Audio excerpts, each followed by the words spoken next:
여러분들의 기도 덕분에 우리 동부시찰 모든 목사님, 장로님, 또 사모님, 권사님들이 10박 11일의 성지순례를 잘 마치고 돌아왔습니다. 참 은혜가 많았습니다. 어떤 일도 있었지만 또 그것이 오히려 은혜가 되는 그런 경험도 하게 되었습니다. 총 3,000여 킬로나 되는 그런 거리를 이동하면서 믿음의 선진들의 신앙 그리고 기독교의 그 모든 유산들을 탐방하고 돌아왔습니다. 중간중간 아주 수려한 자연 경관을 감상하며 즐기는 그런 은혜도 누렸습니다. 순례 여정 중에 참 여러 가지 감동이 있었고 인상 깊었던 내용들이 있었지만 그중에 제일 감동이 되고 인상 깊었던 것은 터키의 지하 동굴 교회 그리고 그리스 지역의 메테오라 수도원이었습니다. 이 메테오라 수도원에 대해서는 나중에 좀 말씀을 드리기로 하고요.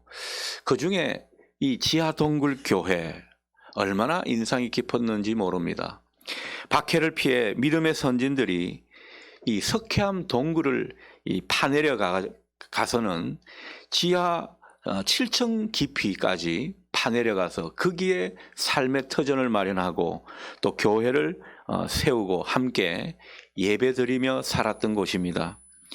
지하 7층 되는 그곳을 내려가는데 저절로 겸손해지더군요. 왠고 하니까 내려가는 그 동굴 이 통로가 사람 반쯤 되는 높이입니다. 그래서 이 폴더처럼 이 수그리지 않으면 내려갈 수가 없습니다. 이렇게 수그려서 쭉 내려가는데 반쯤 내려가니까 얼마나 또 허리가 아픈지 또 무심코 고개를 들다가 이 천정에 처박아 가지고는 얼마나 또 놀랐는지 모릅니다. 끝까지 겸손해야 되는데 그만 고개를 쳐들었기 때문에 아픔을 겪은 것입니다. 아무튼 그렇게 해서 지하 7층 되는 곳을 내려가는데 내려가 보니까요 얼마나 눈물이 절로 나오는지 모릅니다.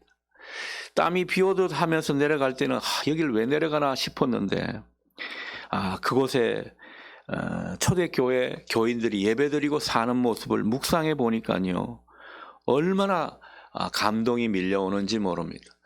그 벽을 잡고 기도하는 시간이 있었거든요. 기도하는데 그분들의 모습이 이내 연상이 되었습니다. 아무런 빛이 들어오지 않는 차디찬 감옥 같은 그런 동굴 속에서 그들은 믿음을 지켰습니다. 찬양의 소리가 끊이지 않게 했다라는 거죠. 그 사실이 정말 믿어지지 않는 역사였습니다. 그들은 예수 믿고 뭔가 영화를 누리고 복을 받고 이런 것을 바라지 않았습니다. 그저 그 순간을 그들에게 주어진 시간을 잘 버티고 인내하기를 그들은 기도해 마지 않았습니다. 그들은 모진 어려움 속에서도 주님이 함께 하심을 믿고 찬송과 기도의 제사를 끊이지 않았습니다. 가이드의 그 여러 가지 역사적인 전승을 듣노라니 그런 모습을 우리가 충분히 생각할 수 있었습니다. 여러분 그 모습이 그들에게 생명과 복음을 주신 주님에 대한 신이라 생각했기 때문에 그들은 그 모든 시간을 참아냈던 것입니다. 그들의 믿음과 신이 때문에 우리는 지금 복을 받고 은총을 누리고 영생을 얻는 그런 사람이 된 것입니다. 제가 그 모습을 보면서 생각이 들었습니다. 하나님 나라에서는 누군가 믿음을 굳건히 지키는 사람이 있어야 되는구나. 그 사람이 있을 때 자기도 다른 사람들도 복을 받구나, 구원을 얻구나 생각이 들었습니다. 여러분 어떤 상황이든 무슨 현실에 주어져 있는지 잘 모르지만 여러분 믿음을 굳건히 지켜내는 저와 여러분 되면 좋겠습니다.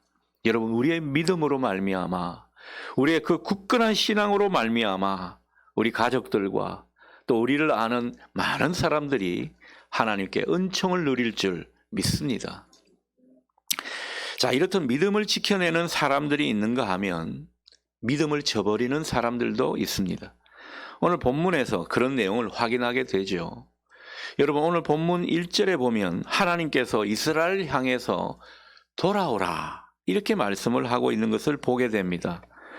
여러분 이것은 믿음을 저버렸기 때문에 결국은 하나님께서 돌아오라 말씀하시는 것 아니겠습니까? 여러분 하나님께 돌아오라 이것이 무슨 뜻이겠습니까? 하나님의 백성들이 있어야 할 자리에 있지 않고 하나님을 떠났다라는 것입니다. 오늘 본문의 이스라엘 백성들은 죄와 불신앙으로 하나님을 떠나고 말았습니다. 하나님께 등을 돌리고 말았다라는 겁니다. 여러분 하나님께 등을 돌리면 잘 살 것 같았는데 전혀 그렇지가 않았습니다. 결국에 낭패를 당하고 심지어 망하게 되는 그 인생이 아주 실패로 돌아가는 그런 일을 맞이할 뿐이었습니다. 사실 오늘 말씀은 언뜻 우리와는 상관이 없는 말씀 같습니다. 우리가 어떻게 하나님을 떠났는가 이렇게 생각이 들기 때문이죠. 우리와 상관이 없고 뭔가 우리와 괴리가 있는 그런 말씀으로 들릴지 모릅니다. 하나님은 그러나 우리에게 이 이스라엘을 통해서 우리 자신을 더욱 면밀히 보라고 똑똑히 우리 자신을 직시하라고 말씀하고 있는 것입니다. 지금 망하게 된 이스라엘, 처음부터 하나님께 등을 돌린 사람들이 아니었습니다. 그들은 나름대로 성전을 드나들면서 하나님께 예배하는 사람들이었고 하나님을 딴에는 잘 믿는다고 하는 사람들이었습니다.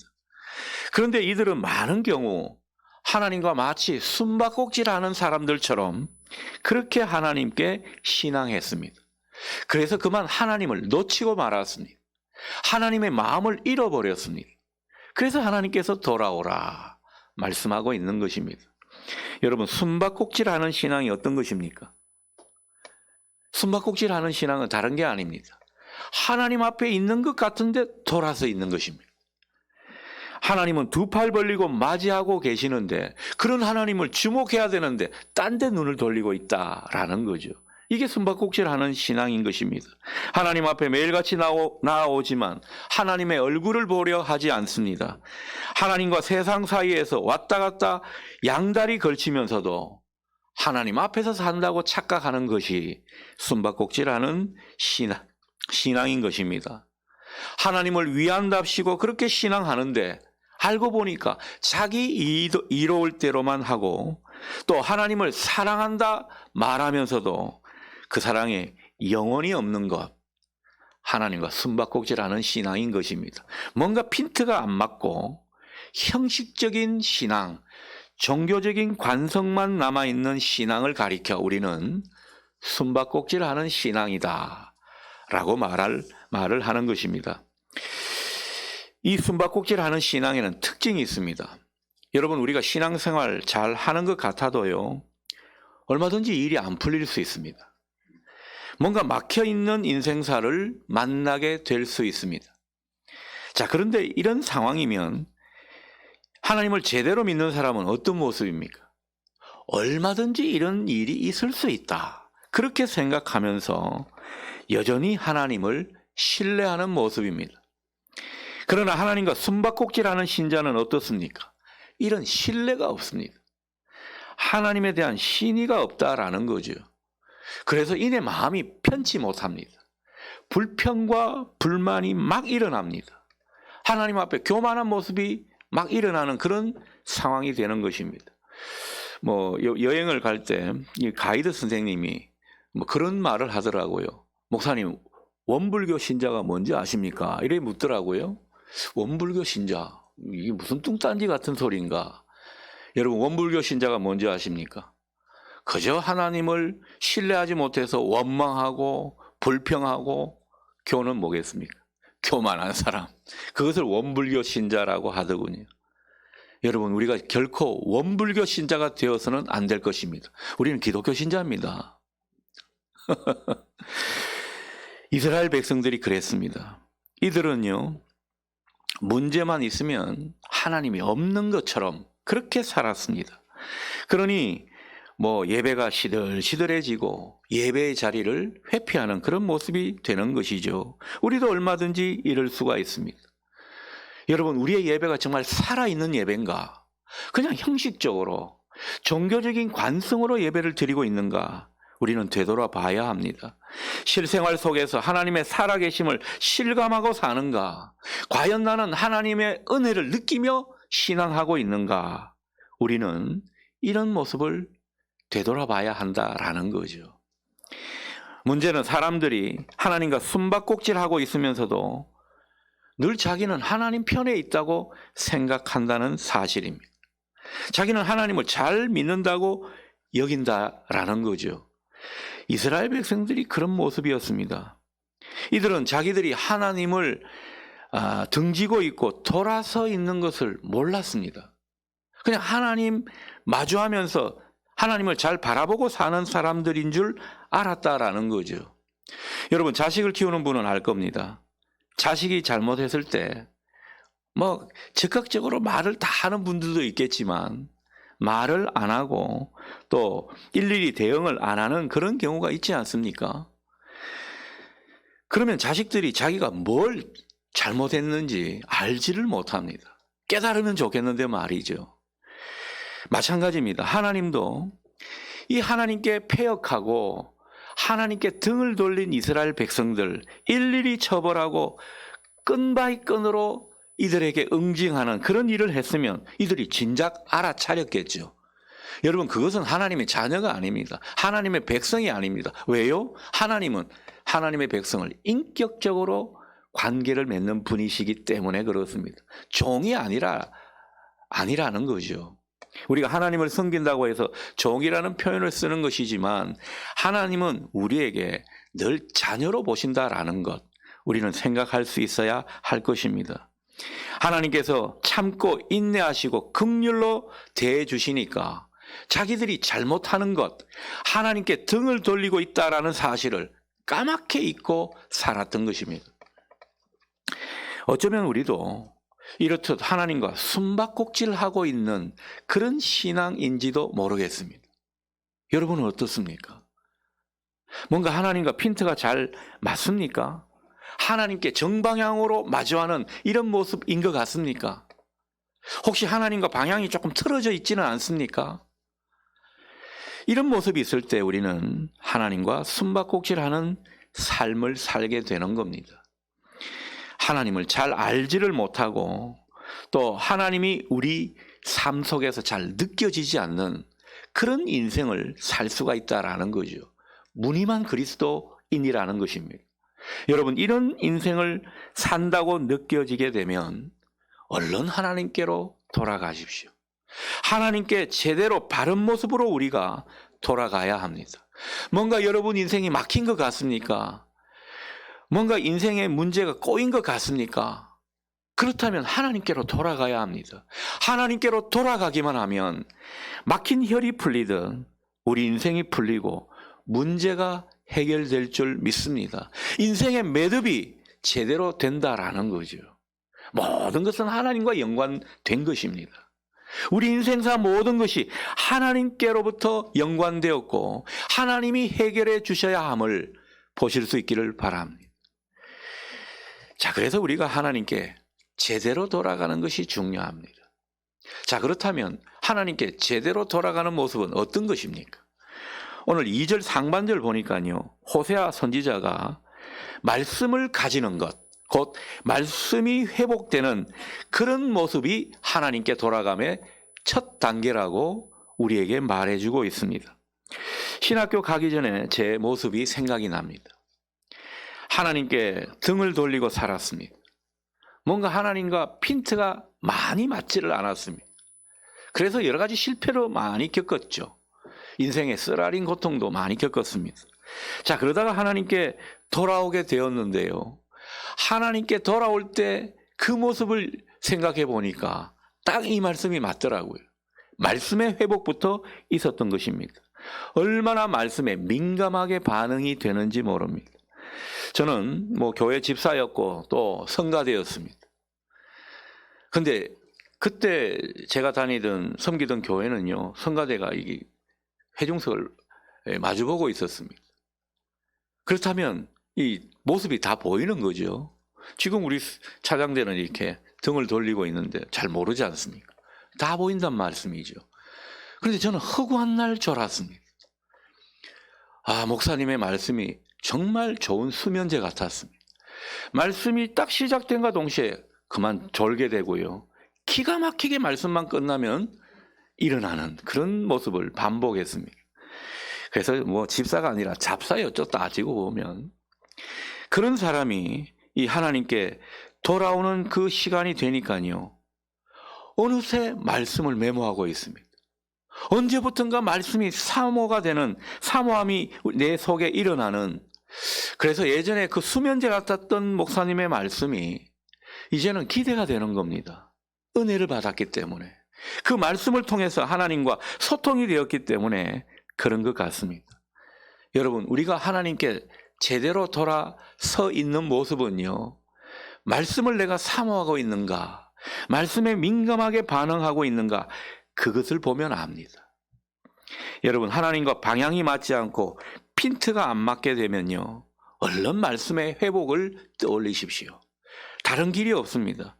하나님과 소통이 되고 하나님께로부터 복을 받는 그 복의 정방향에 우리가 있으려면 하나님이 무슨 생각을 하시고 하나님이 우리에게 어떤 뜻을 가지고 계시는지, 하나님이 도무지 어떤 분이신지 우리가 알아야 될 것 아니겠습니까? 그것이 하나님과 마음이 합한 모습입니다. 하나님의 말과 뜻이 통하려면 당연히 하나님의 말씀을 가까이 하고 하나님의 말씀이 우리 심령 가운데 회복돼야 될 줄 믿습니다. 호세아 선지자는 그것을 우리에게 전해주고 있는 것입니다. 여러분, 반대로 하나님께 등을 돌리는 모습은 어떤 것입니까? 하나님의 말씀을 멀리하는 것입니다. 내가 말씀 본 지가 언젠가, 그리고 설교를 들어도 마음에 감동이 없고 내 마음으로 받아들이는 그런 모습이 없다고 여겨지면 여러분은 하나님과 핀트가 안 맞는 모습일 것입니다. 뭔가 하나님께로부터 등을 돌리고 있는 모습일지도 모른다라는 겁니다. 하나님께 등을 돌리는 모습의 가장 전형적인 것은 하나님 말씀을 멀리하는 것이라고 할 수가 있겠습니다. 여러분, 하나님 말씀을 왜 멀리하겠습니까? 그냥 하나님의 말씀이 재밌고 또 유머가 가득하고 그러면 좋겠죠. 그런 목사님들 설교 들으면 재미는 있습니다.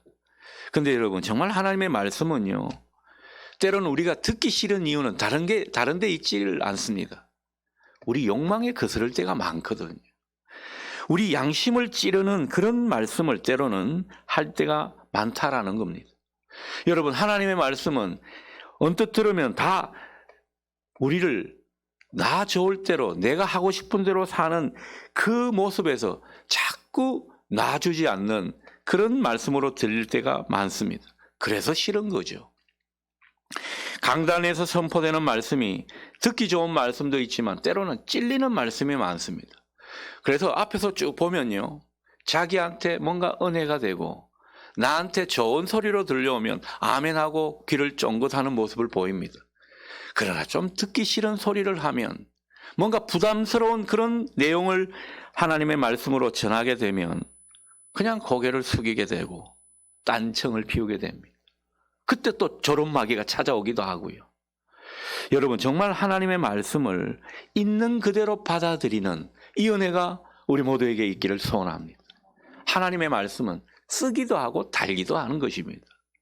여러분, 단 것만 먹으려면요, 우리 영혼이 상할 수가 있습니다. 때로는 쓴 약이 보약일 수 있다라는 거죠. 그래서 하나님께서 우리에게 거북한 말씀을 주신다 그러면은 그것을 오히려 더 마음으로 아멘하십시오. 그 말씀에 순종하려고 애를 쓰십시오. 여러분, 그것이 우리에게 복받는 비결인 것입니다. 여러분, 하나님의 말씀이 재미가 없다고 또 말씀을 듣는 시간을 회피하는 이런 모습이 없기를 바랍니다. 그냥 교회에 오셔서 예배 가운데 말씀에 민감하게 반응하는 그런 분들도 있지만은 그냥 말씀은 제쳐두고 그냥 몸으로 수고하고 또 여러 가지 사람들과 교제만 하려는 그런 분들이 있습니다. 여러분, 그것은 정말 반쪽짜리 신앙이라고 할 수 있겠습니다. 그러다가 하나님께 등을 돌릴 수 있다라는 거죠. 오늘 본문의 호세아, 이스라엘 백성들 가운데 가장 큰 죄에 대해서 오늘 본문 앞부분에서 지적한 바가 있습니다. 여러분, 이스라엘 백성들의 가장 대표적인 죄가 뭔지 아십니까? 하나님을 모르는 것이었습니다. 하나님을 아는 지식이 없어서 망한다고 그렇게 선지자는 이야기를 하고 있다라는 거죠. 여러분, 하나님을 아는 것이 우리에게 힘입니다. 하나님을 아는 것이 우리에게 복이 되는 줄 믿습니다. 여러분, 힘써 하나님을 아십시오. 우리의 신앙이 애매한 자리에 있거나 하나님과 숨바꼭질하는 그런 신앙이라고 조금이라도 느껴진다면 하나님 말씀 앞에 엎드리시고 그 말씀을 경청하시고 그 말씀에 비추어서 내 인생을 조율해 가십시오. 그것이 우리에게 정말 하나님께 붙어있는 인생이 되게 할 겁니다. 여러분, 하나님께 붙어있는 인생이 될 때 은혜의 진액이 막 흐르게 되는 거죠. 그래서 열매를 맺게 되는 겁니다. 우리는 때로는 의지적으로 말씀을 가까이 하고 붙잡아야 한다라는 거죠. 왜 그래야 합니까? 여러분, 우리 안에는요, 죄의 정욕이 꿈틀꿈틀거립니다. 이스라엘 백성들과 다를 바가 없습니다. 우리 안에는 하나님께 등을 돌리고 하나님께로부터 멀어지고 하나님을 배반하고 싶은 그런 죄의 정욕이 꿈틀꿈틀대고 있다라는 거죠. 이 죄의 정욕을 다스리는 길은 오직 주님으로부터 우리에게 전해진 말씀밖에 없다라는 겁니다. 그 말씀에 붙들릴 때 우리는 죄의 정욕을 다스릴 수 있습니다. 여러분, 목사도요, 말씀을 가까이 하지 않고 말씀을 형식적으로 받아들이는 이런 삶이 지속되면요, 얼마나 우리 안에, 제 안에 죄의 정욕이 꿈틀대는 것을 경험하는지 모릅니다. 그래서 자꾸 죄 짓는 인생이 돼 가는 거죠. 교만하게 되는 것이고, 아이고, 뭐 하나님 은혜가 뭐 이런 생각이 절로 드는 것입니다. 여러분, 말씀으로 죄의 정욕을 다스려야 우리가 불의하고 타락한 모습에서 해방될 줄 믿습니다. 오늘 2절 하반절 보니까 말씀으로 죄의 정욕을 다스리니까 어떤 모습이 있습니까? 불의를 제거하고 선한 길을 추구하게 되는 것입니다. 하나님을 입술로 찬양하고 자랑하게 된다고 성경은 우리에게 가르쳐주고 있습니다. 여러분, 말씀을 가까이 하다 보면요, 성령이 우리를 이끄시는 것을 경험하게 됩니다. 그래서 더욱더 말씀을 가까이 하게 되고 때로는 말씀이 꿀송이처럼 달다라는 고백을 하게 되는 것입니다. 자, 우리가 하나님께 제대로 돌아가려면 두 번째는 무엇입니까? 오늘 성경이 결단을 말하고 있습니다. 우리를 붙잡고 놓아주지 않는 것들이 있다라는 거죠. 우리도 모르게 하나님 대신에 의지하는 것들이 있습니다. 그것을 끊어야 합니다. 신앙은 일종의 결단입니다. 단호할 땐 단호해야 한다라는 거죠. 3절 보실까요? 3절에서 어떤 구절이 눈에 들어오는가? 다시는 아니하오리니. 결단을 의미하는 것입니다. 8절을 보십시오. 다시 무슨 상관이 있으리요? 결단을 의미하는 말을 반복해서 하고 있습니다. 여러분, 호세아는요, 결단하는 이유에 대해서 3절 마지막에서 그런 표현을 쓰고 있죠. 하나님이 고아와 같은 우리에게 긍휼을 베풀었기 때문이다. 여러분, 우리는 어쩌면 막다른 인생 골목에서 아무도 도와주지 않는 그런 상황에서 하나님이 나타나셔서 도와주시고 은혜를 베풀어 주신 사람들입니다. 그걸 기억한다면 하나님께 바르게 살려고 결단해야 되지 않겠는가? 호세아는 그것을 우리에게 지적해주고 있는 것입니다. 여러분, 하나님 은혜를 생각하면 정말 결단할 것이 많을 것 같은데 우리는 은혜만 받으면요, 그걸로 끝입니다. 삶을 돌이키려 하지 않습니다. 뭔가 하나님이 원하시는 삶으로 더 나아가려 하지 않는다라는 거죠. 얼마나 은혜를 잘 잊는지 모릅니다. 늘 하나님 앞에 보면 말뿐이고 제대로 결단하지 않습니다.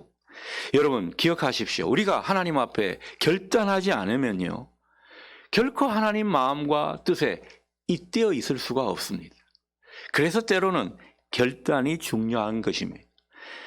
여러분, 본문에서 하나님과 바른 관계를 위해서 결단하고 끊어야 할 것 두 가지를 우리에게 소개하고 있습니다. 첫 번째는 뭐죠? 앗수르의 구원 군마였습니다. 3절에 보면 그런 표현이 나오죠. 군마는 힘을 상징하는 것인데 이 모든 내용은 외세를 의존하는 그것을 경계하라는 말씀입니다. 외세를 의지한다는 게 무엇입니까? 하나님 외에 다른 것을 의지하는 것을 말하는 것입니다. 여러분, 하나님을 의지하지 않고 다른 것을 의지하면 그것은 하나님께로부터 등을 돌리는 모습이라는 것입니다. 그래서 우리가 하나님께로부터 등을 돌리는 모습일 수 있다라는 것입니다. 이것을 끊어야 된다라는 거죠. 여러분에게 앗수르의 군마는 어떤 것입니까? 여러분을 움직이고 좌지우지하는 것이 무엇인가? 라는 겁니다. 우리가 하나님 대신에 다른 걸 의지하고 또 그것에 기대는 것을 경계하라고 오늘 이 말씀을 주고 계신 것입니다. 여러분, 영향력 있는 사람의 도움이나 또 직장이나 윗사람, 직장에서 윗사람에 대해 지나치게 눈치를 보거나 또 거래처를 철석같이 붙잡는 것, 이게 우리에게 하나님 대신에 다른 것을 의지하는 모습일 수 있습니다. 이것을 끊어야 한다라는 거죠. 여러분, 사업을 하면서도 진짜 내가 하나님을 의지하고 사업을 하는가? 내가 직장에서 일을 하는데 하나님을 의지하는 그것을 기본적으로 하고 다른 것을 또 도움을 구하는가? 이것을 봐야 된다라는 겁니다. 오늘 이스라엘 백성들은요, 하나님을 의지하는 것 같으면서도 사람을 의지하고 힘 있는 외세를 의지했다라는 거죠. 그래야 자기들이 성공하고 그래야 승리한다고 본 것입니다. 아니요, 우리의 승리와 성공은 철저히 하나님께 의지하는 데 있을 줄 믿습니다. 여러분, 우리에게 백은 하나님뿐인 것입니다. 하나님과의 교통이 우리에게 연줄이 되는 겁니다. 하나님만이 우리의 도움이시고 구원이시다. 이 신앙을 다시 한번 확고히 세우는 이 아침 될 수 있기를 바랍니다.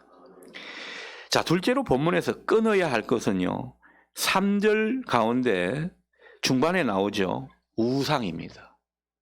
오늘 우상 숭배를 단호히 끊으라고 말씀을 하고 있는 것입니다. 그런데 호세아 선지자는 이 우상이 뭐냐? 자기가 만든 것이라고 말합니다. 우리가 만들고 세우고 또 그것 때문에 넘어지고 망하게 되는 것이 우상인 것입니다. 여러분, 우상의 대표적인 것이 무엇입니까? 돈입니다. 여러분, 돈은 정말 잘 쓰면 선한 것이고 우리에게 유익이 되는 것입니다. 그러나 이 돈 때문에 넘어지고 망하게 되는 일이 얼마나 많은지 모릅니다. 많은 신자들이 하나님을 배반하는 이유가 무엇입니까? 돈의 논리에 넘어갔기 때문입니다. 여러분, 목회를 잘 하시는 목사님들도 마지막에 이 돈의 문제 때문에 돈의 논리에 매여서 결국은 그 잘했던 목회를 다 잃어버리지 않습니까? 그분들이 과연 구원이 있을까 싶을 정도로 황폐하게 된 모습을 우리는 기독교 역사나 오늘의 현실에서 보게 되는 것입니다. 여러분, 돈의 노예가 되지 않기를 바랍니다. 돈의 노예가 되면 돈을 제대로 얻지 못할 뿐만 아니라 이 돈을 번다 하더라도 자유가 없습니다. 누리지를 못합니다. 신앙을 제대로 할 수가 없습니다. 그래서 신앙을 제대로 하려면 우리는 이 돈의 우상을 뿌리쳐야 합니다. 돈이 우리에게 우상이 되지 않도록 해야 된다라는 거죠. 어떤 분은 현대인들에게 우상은 출세라고 말하는 분이 있습니다. 여러분, 출세하거나 세상에서 내 이름을 얻고 또 잘 나가는 것, 이게 우리의 인생의 목적이 되어서는 안 됩니다. 이게 우상이 될 수 있다라는 거죠. 출세가 얼마든지 우상이 되는 그런 시대에 우리가 살고 있다라는 겁니다. 어떤 경우에는요, 우리가 하는 일 자체, 우리의 직업이 우상이 될 수도 있습니다. 너무 직업에 빠져 있거나 내가 하는 일이 하나님의 일보다 더 매달려 있다면 소위 말해서 일 중독이 되는 그런 인생이 우리의 인생이라면 여러분, 우리는요, 하나님께 등을 돌린 모습이거나 하나님께로부터 방향이 틀어진 모습일 것입니다. 이것을 경계해야 합니다. 우리가 세상 가운데서 하나님께서 맡겨주신 소명을 감당하고 또 일하게 되면 얼마든지 그 일에서 자유롭게 됩니다. 또 때가 되면 하나님께서 우리를 높여주시고 출세하고 성공하도록 해 주시는 것입니다. 그래서 우리는 소위 하나님 안에서의 성공을 꿈꾸는 사람이어야 합니다. 세상에서의 성공이 아니라 철저히 하나님 안에서 성공을 우리는 추구해야 합니다. 하나님이 목적이 될 때 우리는 하나님 안에서 성공을 할 수 있다 믿습니다. 그래서 일은 우리의 소명이고 성공은 하나님을 높이기 위한 방편인 겁니다. 모든 것이 하나님을 목적으로 해야 합니다. 여러분이 돈 벌고 경제활동을 하는 모든 것이 하나님을 목적에 두고 하실 수 있기를 바랍니다. 여러분, 하나님을 우선적으로 의지하고 그 하나님만을 믿고 소명을 다하는 그런 모습으로 우리가 살아간다면 하나님은 때가 되어 반드시 우리를 잘되게 할 줄 믿습니다. 하나님 안에서의 성공을 하게 해 주신다라는 거지요. 우리에게 필요한 돈을 주시고 또 하나님께서 그 가운데 인생의 의미도 찾고 행복을 얻도록 인도해 가시는 겁니다. 여러분, 어떤 분들은요, 돈은 많고 세상에서 잘 나가는 분 같은데 전혀 행복하지 않은 분들이 많습니다. 인생의 의미를 찾지 못하고 그저 다른 것에 기대다가 어떤 경우 마약에 손을 대기도 하고 어떤 경우 도박에 손을 대기도 하고 인생을 망가뜨리는 경우가 있다라는 겁니다. 여러분, 우리는 철저히 하나님 안에서 그 인생의 의미를 찾고 또 행복을 얻게 되는 줄 믿으시기 바랍니다. 그래서 우리는요, 역설적으로 말하면 우리 안에 우상이 될 수 있는 것이 우상이 되지 않고 은사가 되도록 하는 것이 우리의 신앙의 길인 것입니다. 여러분, 잘 기억하십시오. 우상이 될 수도 있고요, 이게 하나님께서 주신 은사가 될 수도 있다라는 말씀입니다. 이것은 어떨 때는 종이 한 장 차이입니다. 이 의미를 여러분 잘 기억하실 수 있기를 바랍니다. 자, 하나님께로 돌아서서 말씀을 회복하고 결단한 사람들 하나님께서 그냥 두시지 않습니다. 놀라운 은혜로 함께 하신다고 말씀하고 있습니다. 여러분, 하나님께로 돌아서면요, 하나님께서 당장 하나님의 진노를 거두십니다. 하나님은 이 문제에 대해서는 지체를 하지 않으십니다. 그리고 우리를 치유해 가십니다. 사람들은 뒤끝이 많아요. 그러나 하나님은 뒤끝이 없으십니다. 네가 하는 거 보고 내가 너에게 복을 주겠다, 그게 아닙니다. 진실하게 하나님 앞에 돌아서기만 하면 하나님은요, 얼마나 사랑을 베풀어 주시는지 모릅니다. 그것이 4절에 잘 기록이 돼 있죠. 하나님께서 얼마나 기쁘게 사랑해 주시는지 모른다, 성경은 말합니다. 그러면서 사랑의 관계가 회복되는데 5절 6절을 보면 하나님께로 돌아선 자가 받는 은총을 묘사해 주고 있습니다. 여러분, 이 모습을 한번 그려보십시오. 하나님의 은총이 이슬비처럼 내려서 백합화처럼 피어나는 그런 삶을 살게 한다라는 겁니다. 여러분, 우리가 백합화처럼 그렇게 꽃을 피우는 인생이 되기를 소원합니다. 하나님의 은총이 이슬비처럼 우리 가운데 내릴 때 그렇다라는 거죠. 하나님께서 하나님께로 돌아온 자에게 이런 은혜를 주신다라는 겁니다. 이어서 말합니다. 레바논 백향목같이 되게 해주시겠다. 이게 뭡니까?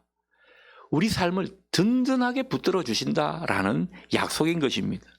하나님께서 이 약속을 주시면서 또 덧붙여서 말씀하시기를 7절을 보니까요, 하나님은 때로는 큰 느티나무 그늘 같은 분으로 우리에게 다가오신다라는 겁니다. 하나님께서 우리에게 은총의 그늘을 주시고 그 안에서 우리를 쉬게 하시고 영원히 부요해지도록 이끌어 가신다라는 겁니다. 하나님께로 제대로 돌아서기만 하면 이런 은총이 우리에게 주어진다라는 거죠. 여러분, 이것을 소원하시고 이것을 희망하실 수 있기를 바랍니다. 이게 우리 인생을 행복하게 하는 요소라는 거죠. 8절 하반절에 보니까 뿐만 아니라 하나님으로부터 많은 열매를 맺게 하신다. 하나님께로부터 나오는 은혜의 진액을 받아서 얼마나 많은 열매를 맺게 하시는지 모른다. 그것을 우리에게 말씀해 주고 또 약속해 주고 있습니다. 하나님께서 우리를 고치시고 사랑하시게 되면 이런 은혜 가운데 우리를 인도해 가실 줄 믿습니다. 사실 하나님께로 완전히 돌아서는 것은요, 우리 힘으로 되지 않습니다. 우리의 의지가 아닙니다. 하나님이 하셔야 되는 것입니다. 하나님이 은혜 주셔야 그렇게 되는 것입니다. 우리가 알 일은요, 말씀을 가지고 돌아오고, 그리고 하나님 앞에 결단하는 겁니다. 그리고 하나님의 사랑을 우리 마음에 받아들이는 그 모습이 우리가 할 노릇인 겁니다. 그 다음은 하나님께서 다 역사하에 가시는 거죠. 우리가 우리 인생을 풍부해 가도록 만들 수가 없는 겁니다. 하나님께서 하시는데, 하나님께서 하시면요, 우리의 그 고질적인 병폐, 하나님께로부터 등을 돌리고 하나님을 떠나가는 이런 모습을 고쳐주신다 말씀하고 있습니다. 우리의 잘못된 습관, 불신앙의 본성, 죄성 등을 얼마든지 고쳐주실 수 있다고 우리에게 약속해주고 있는 것입니다. 그러니 우리가 하는 것은요, 그저 하나님께로 자꾸만 돌이키는 겁니다. 말씀을 가지고 돌이키고 하나님 앞에 또 감동을 주시고 깨닫게 해주시면 그냥 결단하는 겁니다. 가다가 또 쓰러지고 실패하고 잘못된다 하더라도 하나님 앞에 또 결단하는 거죠. 여러분, 이 모습이 우리에게 선한 모습입니다. 우리가 할 일은 바로 이것입니다. 오늘 9절 말씀이 결론인데요. 결론은 우리에게 이렇게 말씀하고 있습니다. 누가 깨닫는가? 누가 알겠는가? 언뜻 보면 시니컬한, 그리고 부정적으로 하는 말 같습니다. 그게 아닙니다. 지혜 있는 자는 오늘 하나님 말씀을 깨닫게 된다라는 거죠. 정말 하나님의 영의 눈을 떠서 총명한 자는 하나님의 생각을 알게 된다고 말씀하는 것입니다. 여러분, 하나님께 돌아서서 굳건히 서 있는 사람, 하나님께서 고치시고 사랑해 주시고 문제를 해결해 주십니다. 은혜를 주셔서 풍성한 삶으로 인도해 가신다라는 겁니다. 누가 이 진리를 깨달을 수 있겠습니까?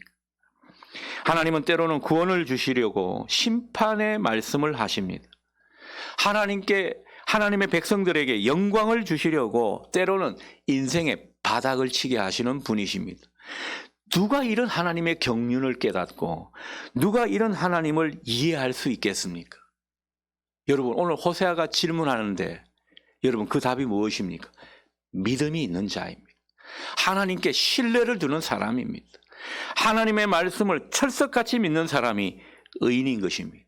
여러분, 우리는 하나님의 말씀을 단순히 이해하는 사람들이 아닙니다. 하나님을 신뢰하고 그 말씀을 전적으로 믿는 사람들입니다.